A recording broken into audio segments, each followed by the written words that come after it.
students. I'm glad we have tenure. You know, it's, like, it's not a joke, you know. But, you know, it's really not. I mean, I would my lectures would be totally different if we didn't have a tenure system. Yeah. So again, it's like, you know, I have very strong opinions, and I'm not always right. So keep an open mind, you know. Professor, you're going to have a tomorrow, right? Yes, I will. I won't forget. Yeah.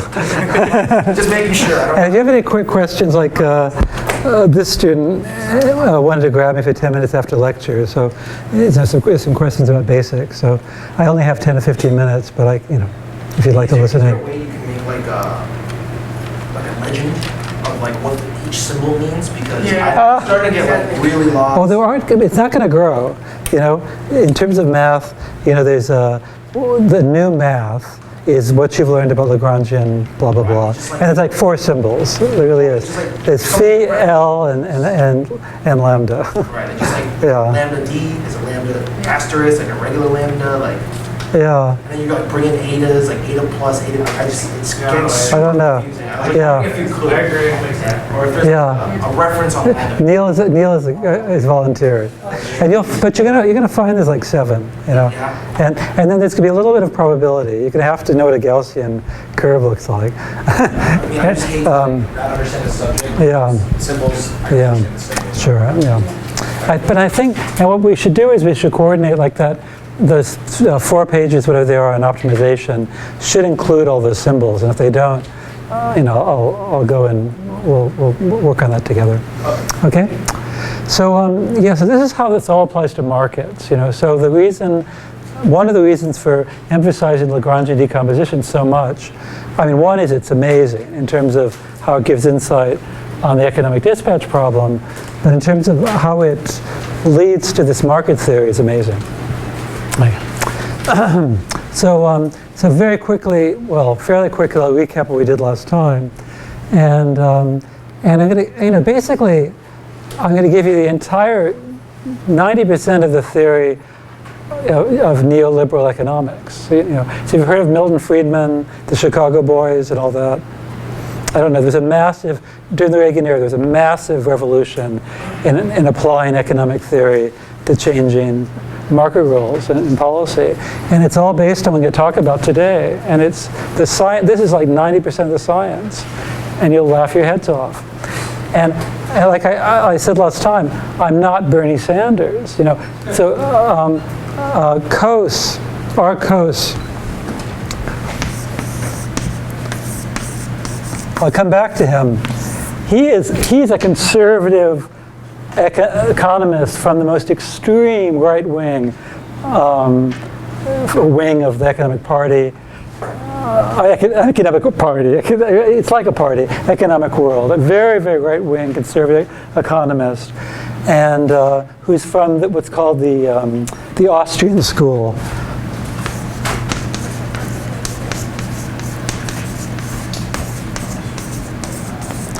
You can look this up in Wikipedia. I mean, the Austrian school is super fundamentalist economists who believe that, basically it's sort of the Ayn Rand world of just everyone just is on their own, and the world will take, if everyone's selfish, the world will lead to nirvana. So he's from that school. His advisor was the founder of the school. He is with me, and he just died last year. But he's written books talking about how absurd this mathematics is. So it's a mathematization of economics that I'm laughing at. So that's not politics. The math is absurd. And what's amazing is all of the market structures are based on this crazy math. I'm going to show you.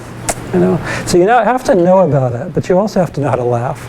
All right? Crazy. It's stupid like you won't believe. We're going to see it right now. It's so stupid, and yet everyone believes it in this world. So you can talk to people, professors in the Power area. The book, although they do have a red face. There's a few times in the book where they apologize for using this math. But the people who are in charge of market strategies, Dick O'Neill, it's a chief economist at FERC, Bill Hogan, who's the main a person who talks to the Congress about policy.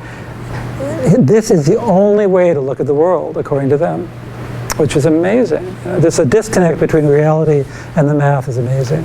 And we'll see this in layers as we go through. So you need to understand how people think in order to see what's wrong with it and how to think what we could do better. Because the thing is that we can't get anywhere in terms of incentives and new technologies with this crazy way of looking at the world. It's really stopped innovation. So are you saying that their use of the math that they're using is? Yeah, you'll see. It's bizarre. It's misusing math. They're making assumptions that don't make sense. Like, how are you supposed to quantify like changes? You can't. I mean, you really can't. The thing is that, we'll see. We have to define my terms first, But you have to, in order, theory of efficient markets makes assumptions about human behavior, assumptions about the physics of the world that don't make any sense. So it ignores humanity and ignores engineering realities, ignores everything. And yet it's the basis of all the markets today. And it's the basis of all the plans for the future. It's awful. It's real-time prices nonsense. Anyway, so where were we? So let's just go through. Hey, we've got red. They fixed it. It looks pretty. Look at that. I think they must have fixed it. Yeah. Okay, so remember this. When you have transmission constraints, we get this wonderful Lagrangian decomposition. And I noticed a typo in my slides. So if you look at slide set number 6, I just updated it this morning because I had the G in the wrong place here or something. But anyway, so when you have a constraint, you end up with there's a Lagrange multiplier lambda, which is the relaxation of supply equals demand. And then you have these mu's, the mu plus and mu minus, corresponding to mu plus was a constraint of flow going this direction, mu minus the opposite direction. And when we then put in those three relaxations, we got this wonderful decomposition.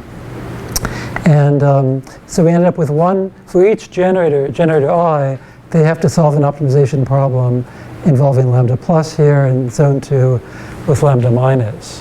And that's this beautiful result that if the optimizer GI star, so star always means optimal, if it's not extremal, if it's not in the endpoints, that's the only time we can apply calculus. And also we have to have it smooth. So F can't be piecewise linear here, like a quadratic or something. But the individual optimization gives that the derivative is equal to that. The derivative of this with respect to G is 0, which is the same as saying that. Right? Happy face, the minimum is the bottom. All right. So that's a beautiful result. And the fact that the marginal costs of the generators are identical in each zone is what's remarkable. And so, I mean, you wouldn't guess it again because the absolute costs are not the same. You might be paying a fortune for one generator. It's only the marginal cost that matters. That's not obvious. I mean, it's obvious once you've done this math. But if you came in off the street and you were told you're using this generator, even though it's costing you millions, you would never, you think, what the hell's going on? So it's just marginal cost. All right. Yeah. Are we still talking about dollars per megawatt? Yeah, that's right. So it's dollars per hour. So dollars per megawatt hour. Yeah, it's a way to say it. Yeah. That's not necessarily. Realistically, that's not necessary. No, this is the solution. So if I'm what's called the social plan in economics, if I was going to, I have to first solve the unit commitment problem. So I have to decide which generators will I commit for the day, taking into account I'm going to be doing this, this to schedule them, and what will be the cheapest set of generators to commit. So that's when the sunk cost will come up, So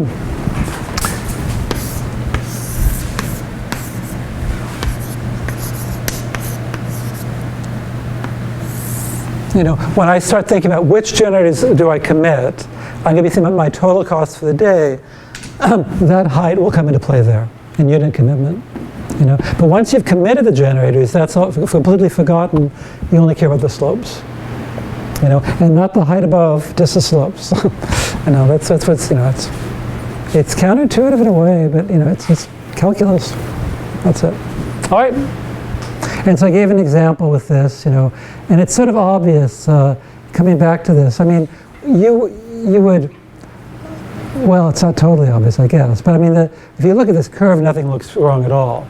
So if you plot the optimal cost, which is a solution to this, you know, the original thing we're trying to minimize the cost of which generators we commit. If we have a very low demand, we'll only commit the one with the lowest marginal cost. And then when the demand gets higher, we have to then put in the next one, which is generator 3, and we get this nice convex curve. You know, we saw it last time. And with transmission constraints, the only thing that changes is as we increase demand, eventually this cheap generation here can't make it here. Wasn't that right? Yeah. We're committing generator 3. Oh no, that's right. 3 can do it at 2. Eventually, we're trying to ramp up 2 and we can't, because the power can't get here. That's what it is. And that's where we start having to use this more expensive generator. So the slope goes up, because we're committing the more expensive generator. Right. So that's what we did last time. Is that all clear? So you'll have to spit this out in the homework. Except you have to do a bit more, I realize. So after talking to you, Neil, yesterday, I mean, I asked you in this problem to also plot the dual function.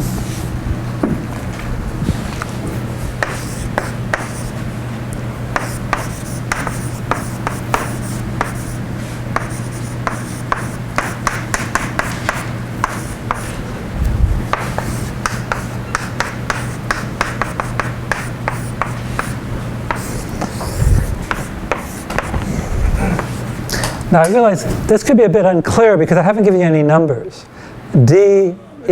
What's that? I don't think that's what we have on. Oh, and that one I don't ask you to? Number 4. Yeah. Oh, I'm sorry. For 3, I'm sorry.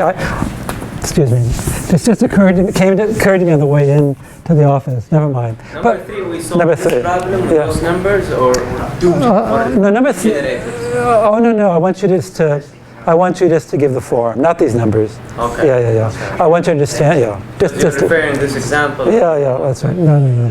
It's just that in the homework I'm having you go through and understand this generally, but without transmission constraints. Yeah, basically. So I want. For n number of generators. But I want you to tell me the slope in each segment. You know, you're going to get a piecewise linear curve, and I want you to tell me the slope in each, which is right there. But I want to make sure you understand it. That's all. All right. All right. So that's that. So eventually we got that commitment. I mean, basically, we're only able to use 200 megawatts for generator 2. 100 of it sort of goes here and 100 of it goes across. Can I ask a question about this one? Yeah. Now, as you can see, we went for G4, only 100, while the capacity 400 megawatt. And for G2, we went only for 200, while the capacity is 800. And this is because the demand is 900, and I've already averaged. No, it's because of transmission constraint. Yeah. They need to send more than 100 megawatts either way. Yeah. So it's going to use the 100 megawatt to fill the load, and then send another 100 megawatt to the other generator or to the other load. Yeah. But at the end, they want to meet the load, which is 900 megawatts. Yeah, and uh-oh. So is there? Oh, have I made a mistake here? Oh, there might be. No, wait. The 900 and this is 900. It is alright, it's adding up. Yeah. I just want to confirm that last conclusion, which is we went and selected only 100 megawatt for G4 to sum up with the resultant of all generated power to 900, right? Yeah. Because we've had the first part is almost 600 here, so like G1 plus G2, I'm summing up 600 megawatt. Yeah, that's right. If 500 goes here and 100 goes here. Yep. So I went to the minimum cheapest. That's right. Yeah, and unfortunately 3 just didn't have enough to. This guy, they needed to build another generator here. So. No, G2 is 200 because 100 goes here and 100 goes across. Yeah. Yeah. And that's what and by the Midwest was beautiful today. There are beautiful purple prices in Minnesota. You know, check it out sometimes. Wake up every day and look at Well, before lecture, I'm hoping for something completely crazy. You know, I used to. For a while, I was totally obsessed. The first time I saw negative prices was like 10 years ago, and I just blew my mind. And then I saw it was every day in Midwest, and yeah. So let's go and try to explain this. You know, so basically, these cases where the prices goes to $10,000 in one location and negative 1,000 in another, and it's confusing. So how does this dual function and lambda star and mu star, how does it relate to markets? And it turns out in a very, very precise way, which will be clear today in the next 20 minutes. All right. All right. So, theory of efficient markets. This is what's called competitive equilibrium theory. That's what you'll.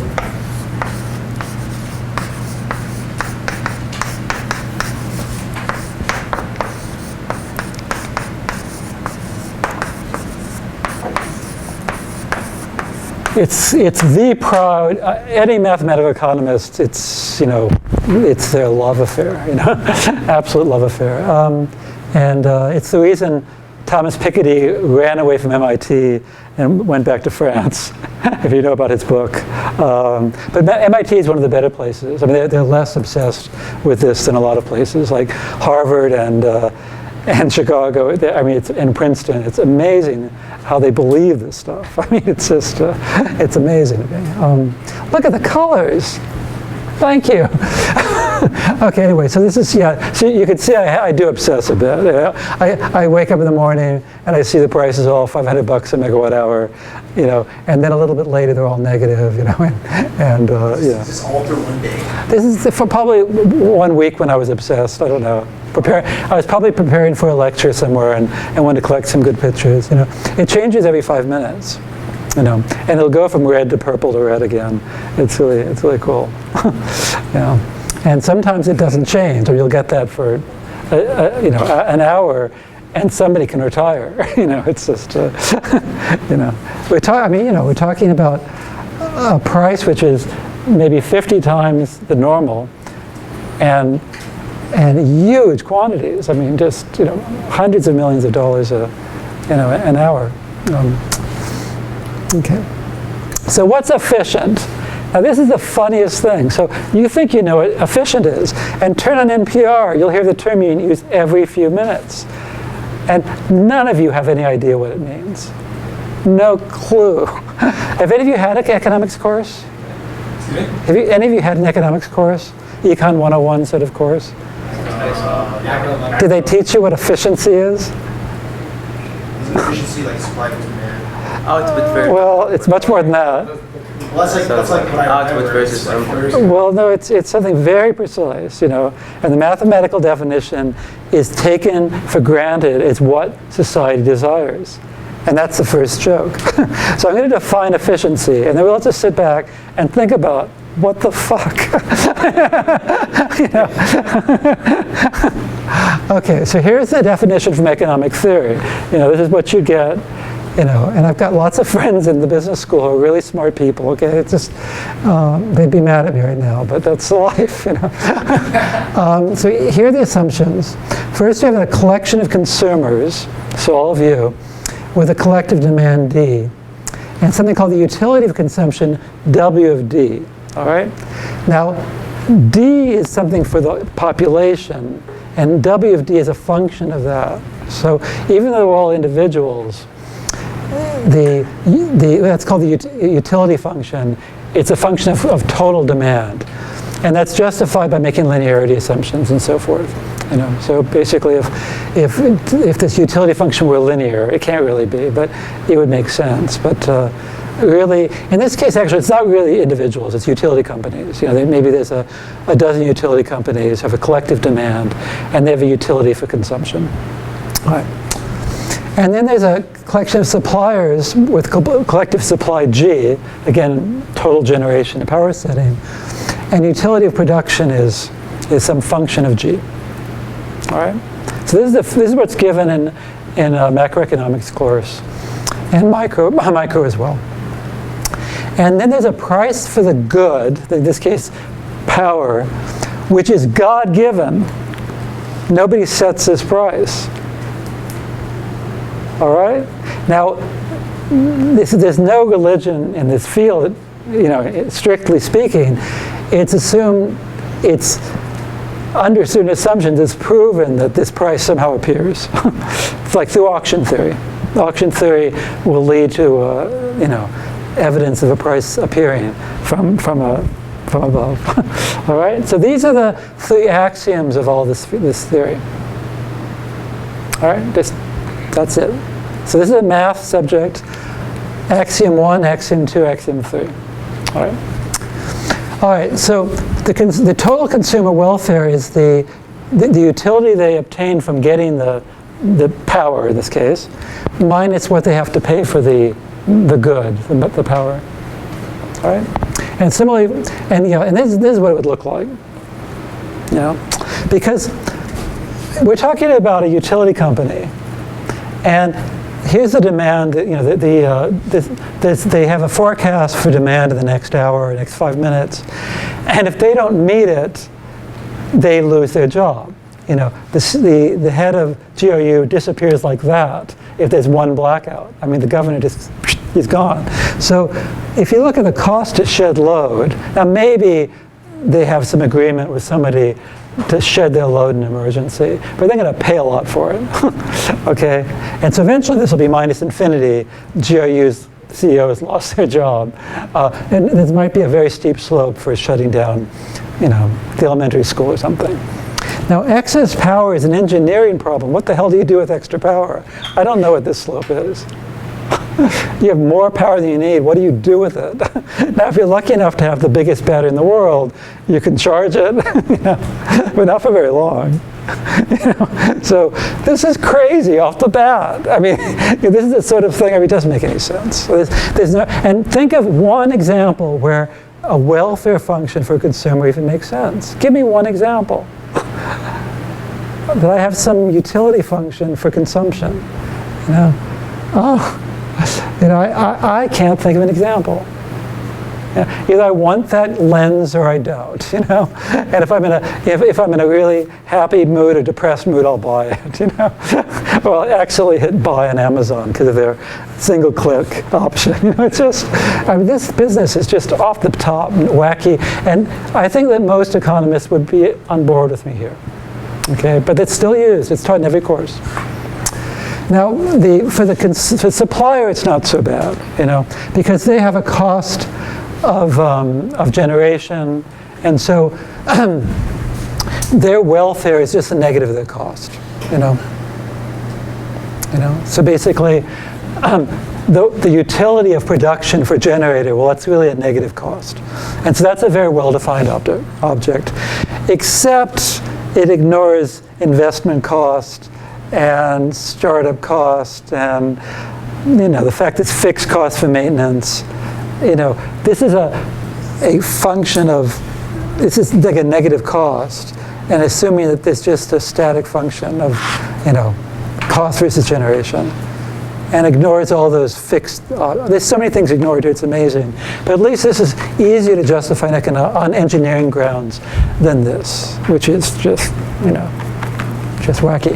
But we'll see that this is taken for granted, and it's the reason for policy in markets in the US today. This assumption that this is how utility companies see the world, or people, or whatever.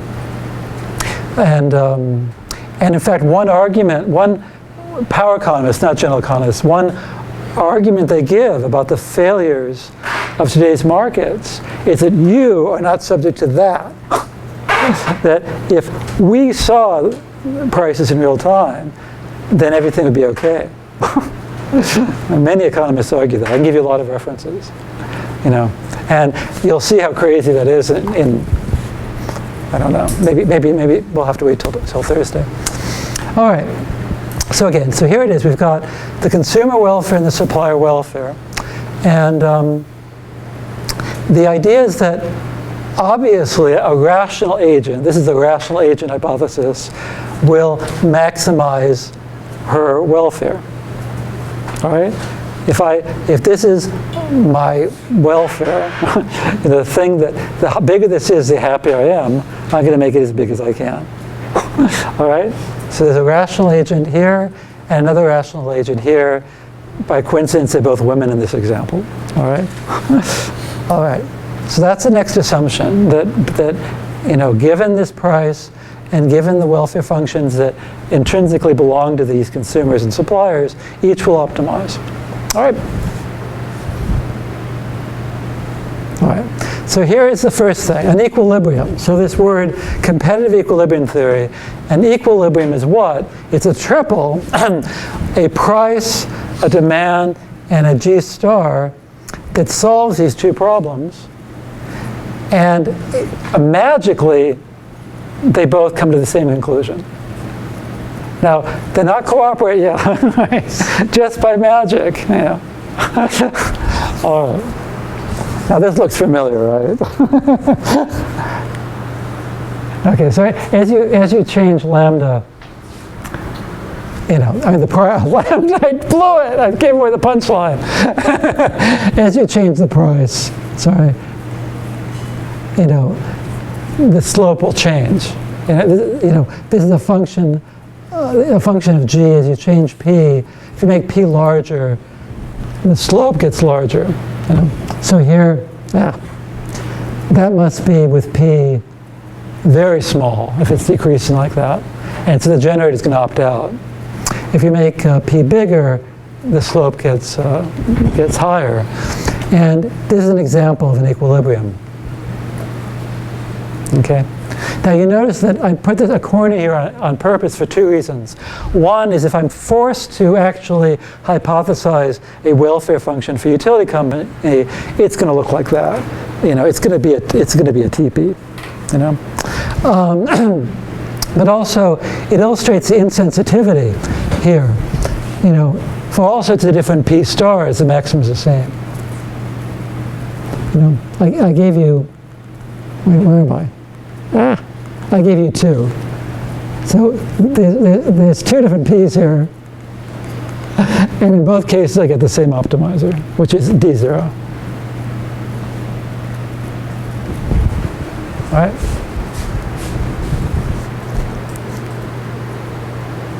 So these are a lot of definitions, I'm sorry. But it makes some sense, right? All right. All right, so in economics, there's something called the social planners problem, which sounds like some communist, concept, propaganda. No, this is the Austrian school, Milton Friedman. This is fundamental economics. There's something called the social planners problem. What if you had a benevolent dictator that made all the decisions? Well, what they would do is they would try to make everyone happy and just maximize the sum of the two welfare functions. That's the best thing to do, right? Why the sum? Now, right away, again, WTF. Why on earth is it accepted that is what you do? Think about it. Why the sum? Are you supposed to assume like the demand is like a reciprocal, like negative of the supply, or? No, I mean, this is just an assumption economics, that if you were going to try to make everyone happy, you would maximize the sum. But you can see, I don't know, the sum of the squares. I don't know, I mean, or the sum of the square roots. I mean, you think about it like these generators. They're making a $1 billion profit this year. That's pretty happy. Is $1 trillion linearly happy? I don't think so. I think by that time, extra money doesn't matter. So I think the concave function makes sense. So maximizing the square root of this plus the square root of this would make more sense to me. All right. Now economists actually recognize that, but the theory falls apart, so they don't talk about it. Now just think about it. I could have a solution where the welfare here is 10 trillion in dollars, and the welfare here is minus 10 trillion, and it's fine. You're just trying to maximize this. So if I take money from this person and give it to this person or vice versa, it would wouldn't change the solution. So it'd be just as good, you know. And yeah. So yeah, and notice that the prices cancel out because the welfare functions were the nominal the welfare functions, just the value of consumption minus the price here, and the negative cost of production plus the what I'm getting in. You add these together, the prices cancel out. All right. Is that why you said that price is God-given? It doesn't really matter what the price is? Well, no. It just worked out. No, in this, that's an axiom. Yeah, that's an axiom. So all of the very starting point of competitive equilibrium theory is that price is exogenous. And there's a lot of work in trying to validate that assumption. So that based on this theory, price doesn't matter. Well, no. The social planner's problem, price doesn't matter. Oh, okay. Yeah. No, well, yeah, I mean, that's the reason why they take a sum. If you took a sum of square roots, the price would stay. If you took a weighted sum, the price would stay. Any change to this problem statement, the conclusions change because the prices don't cancel. That's what's just wacky. So the objective function has been engineered so the prices cancel. Sorry, guys, but it's crazy. It really is. I mean, but the mathematical conclusions are beautiful. Okay, so there's social planner's problem, and that is equivalent to that, right? That's what the benevolent dictator would try to do. And that's equivalent to that.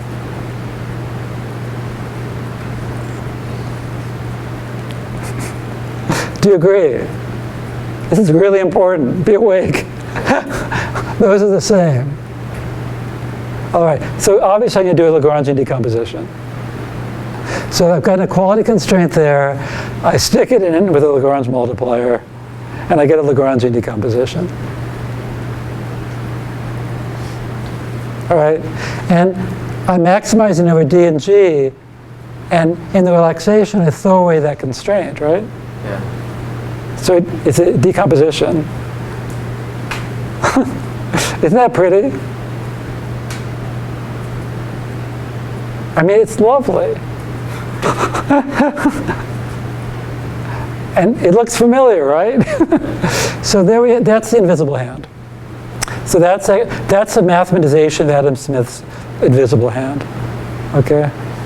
That if there's a Lagrange multiplier for this Lagrangian relaxation, and there's no duality gap, which is the same as saying the D star equals G star. If you actually can, if there's no duality gap, then lambda star is the price. The supports an efficient equilibrium. Done. Okay. So Adam Smith didn't know about this stuff, and Adam Smith did not believe this nonsense. He was a very thoughtful guy. He knew about the problem of power corrupting. He knew about how dangerous it was to not try to stabilize, human behavior and the power of the very wealthy. He has caveats galore in his Wealth of Nations book. When people cite Adam Smith as justification for getting rid of regulation, they are full of shit. Read the book. Read the book. He is absolutely radical by today's standards. Adam Smith was a thoughtful man, but he's co-opted as coming up with this nonsense. So it's Milton Friedman in the 80s who took this and just said, this is all you need, and argued against air traffic controllers. I mean, he just, crazy stuff, and that's it. That's it. That is the justification for just saying let the market prevail, because everyone's the price is going to come. I'm going to optimize. You're going to optimize, and we don't need. We'll solve the problem that the benevolent dictator wanted to solve. It's crazy. We didn't want to solve that in the first place. Price is not God-given, and what on earth is that? It's just all nonsense. But it is the way that markets are constructed today. So again, the price is the sensitivity to supply equals demand. Again, a beautiful concept, but that's what price is. You know, because remember, the Lagrange multiplier is always the sensitivity to a constraint. And from here, it's obvious that price is marginal cost.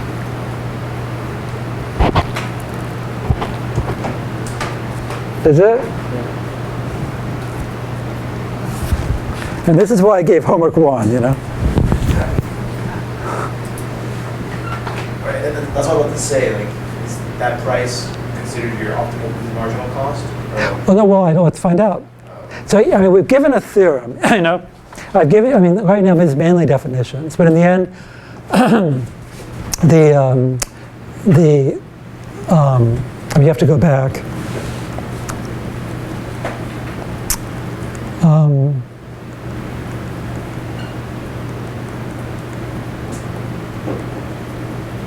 Yeah, so remember the definition of an equilibrium. I forgot to define efficiency. I thought that was what the equilibrium was. No. Using efficiency. Oh, no, I gave it over here. Oh, I forgot to. I defined an equilibrium.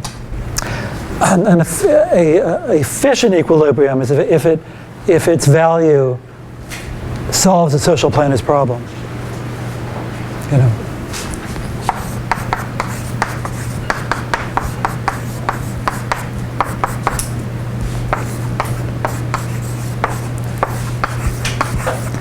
You know, and you look at this, you think, well, what's the difference? It's because of all the convexity assumptions we're throwing in, this no duality gap. Every equilibrium is going to be efficient. It's going to solve this problem because we just saw it right here. If we can justify this Lagrange decomposition, which we always will under convexity assumptions, you know, just by construction of the price, every equilibrium is going to be efficient. All right. So. In order to answer this question, you got to stare at this for a long time, right?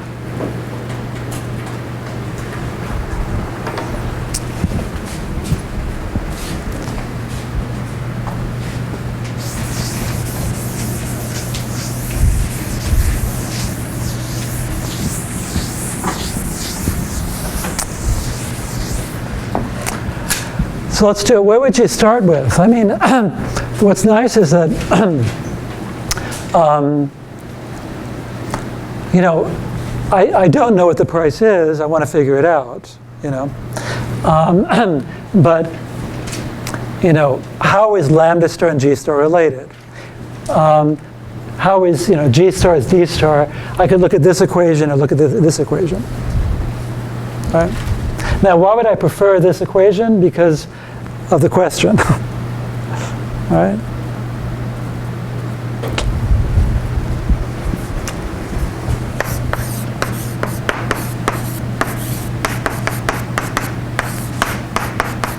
All right, so we do know the price is the Lagrange multiplier. That's been proven, and that's done. But is it equal to marginal cost? But you all should, you know, this should be instinctual now. I've been harassing you with this.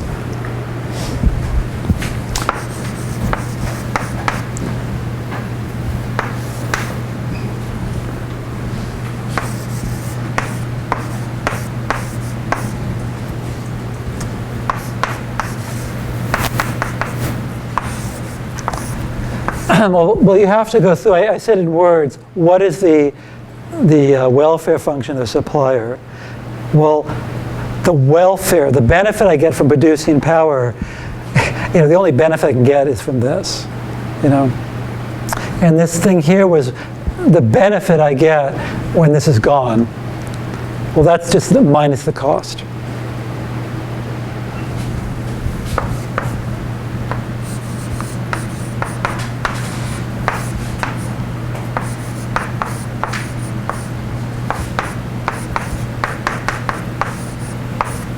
Right?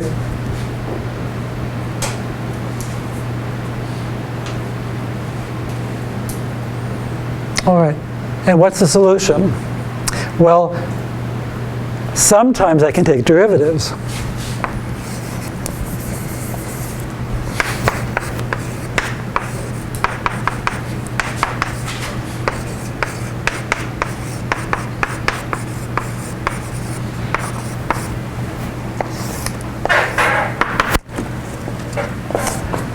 So it's only the case where this is a maximum of a feasible G. I mean, I'm forgetting to write in S. There's upper and lower limits and all sorts of things. Only in that case can I take derivatives and set this equal to 0. So f g is the negative of the supply. So we make the assumption the supplier's welfare function is negative the cost. And it's for the aggregate, so it's hard to explain exactly what this means. So it's a little bit tricky to even make. That's what I was asking you. Should demand be like the opposite of supply when you calculate? Well, it seems like it's you just get like prices, right? So negative because the supplier is losing money. Well, no, yeah. I mean, the only way this is the only that makes sense. I mean, in some sense, it's the aggregate cost of generation that should appear here. The negative, because this is my welfare. It's what I want to make this big. My utility function, they also call it. I want to make this as big as possible. Well, obviously, that's the same as saying I want my cost to be as low as possible. Okay, and so if I can take derivatives, so if it's not a boundary point, I just take the derivatives and set equal to 0.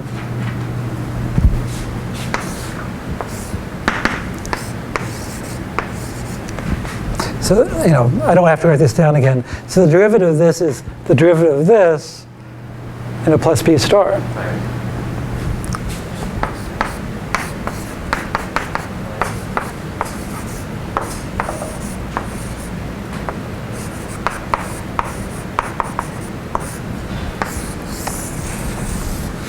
So that's a lovely, lovely fact. But so, why do prices go to $10,000 a megawatt hour? There's no unit in the world that has a price of $10,000, a marginal cost of $10,000 a megawatt hour. So this is like $10 a megawatt hour.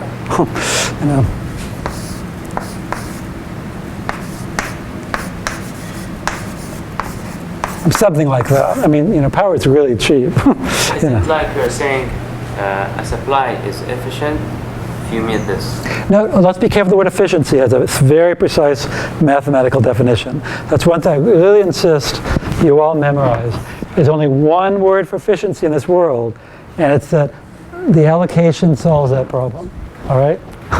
There's only one definition in this class. You can't use that word any other way. All right? All right. So hold on. What's your question? The question is, now if I have a certain supply, then I want to determine if this is an efficient supply or not. Well, it's the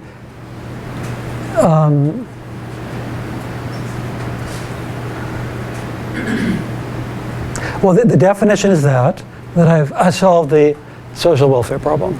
That's the definition.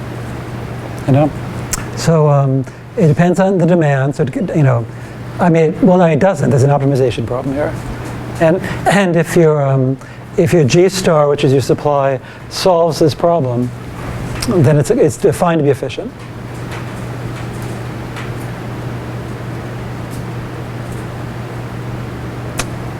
Okay.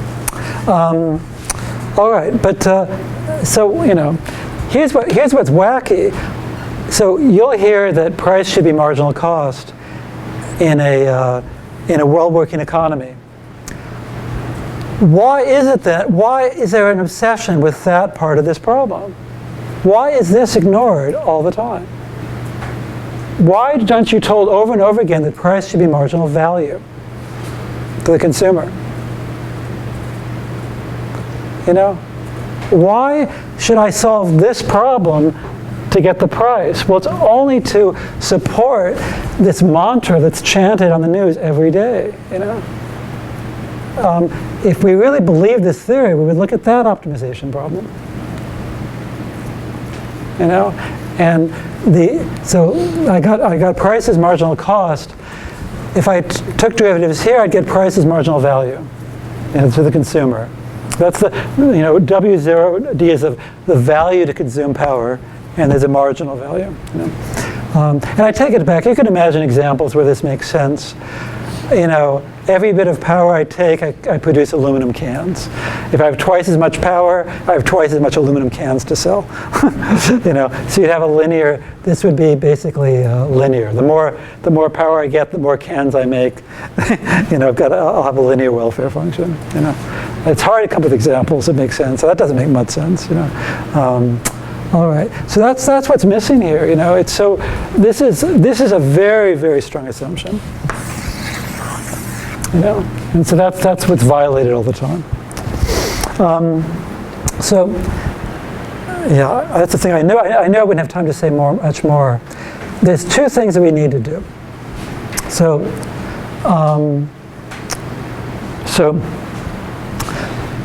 a lot of times,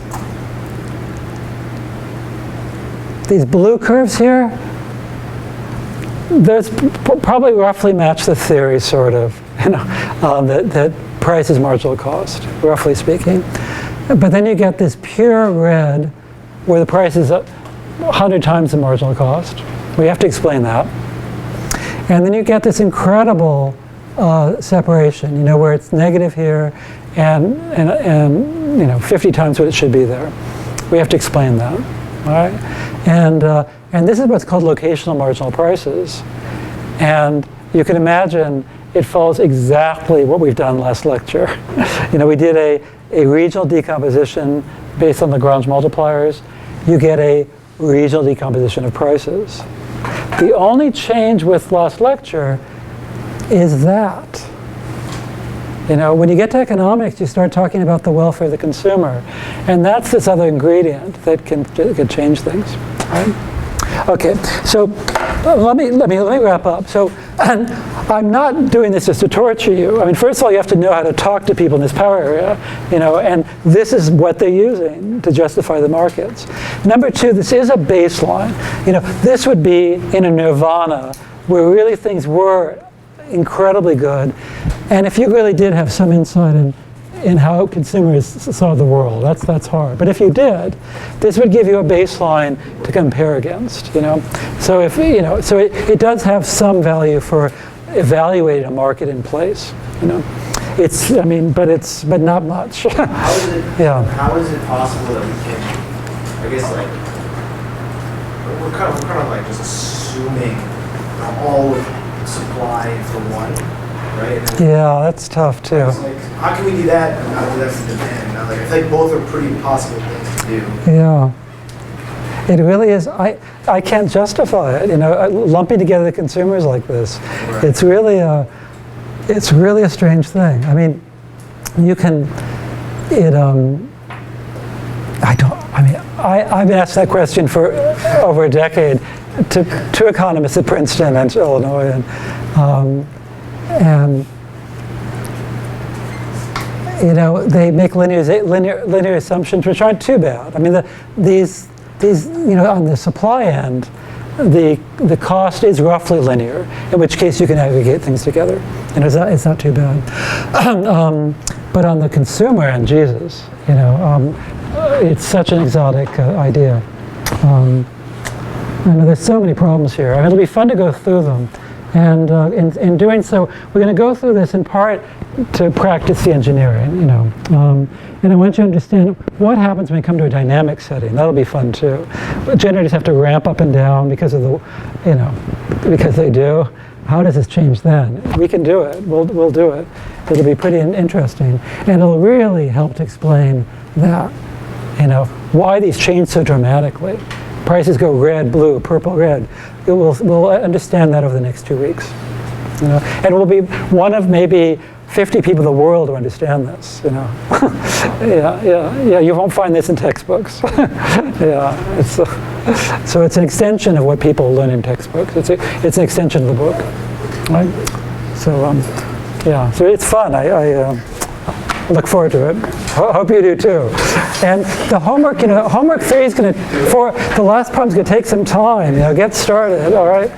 I'll be at office hours tomorrow. I promise. Thank you.